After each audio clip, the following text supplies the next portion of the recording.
à l'occasion de l'arrivée de And Just Like That. Le 10 décembre sur Salto, suite directe de la série HBO créée par Darren Star, où avait-on laissé les héroïnes à l'ichou du second volet de leurs aventures au cinéma.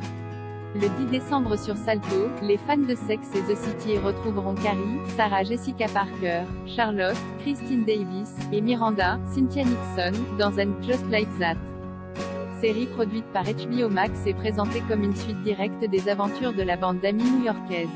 À l'exception notable de Samantha, car son interprète, Kim Cattrall, n'a pas souhaité participer à l'aventure. Néanmoins, l'absence de son personnage devrait être mentionnée et expliquée dans la série, a déclaré Christine Davis dans l'émission Today. Nous allons respecter le personnage de Samantha.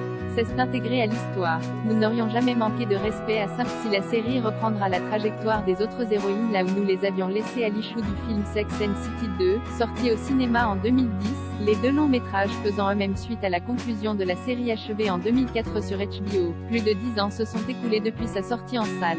Un petit rafraîchissement de mémoire s'impose. Embarquée dans un road trip de luxe à Abu Dhabi, où Samantha a été invitée à séjourner dans un resort par un milliardaire. Elle accepte de s'y rendre, à la seule condition de pouvoir emmener ses amis, qui ont bien besoin de se changer les idées.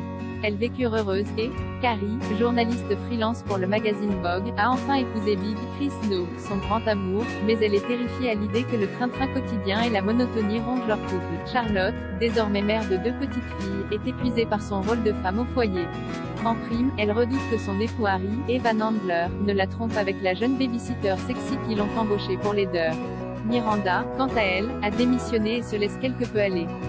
Enfin, Samantha, qui a lancé sa propre agence de communication, manque de temps à consacrer à son compagnon Smith Jarrod, Jason Lewis, et est terrifiée à l'idée de franchir le cap de la ménopause.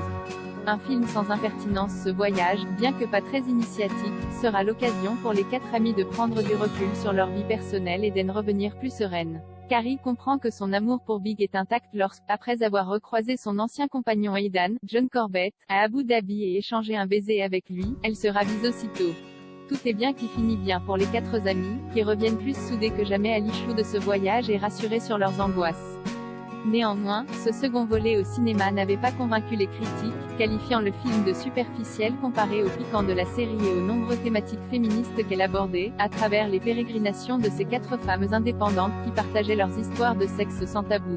Ici, les héroïnes, désormais rangées, semblent réduites à des figures archétypales, et leurs intrigues personnelles ne sont pas plus élaborées à l'ichou du film. Espérons que ce reboot en série, qui introduira de nouveaux personnages face à Carrie, Charlotte et Miranda, saura faire revivre l'esprit impertinent de la série culte de Darren Star.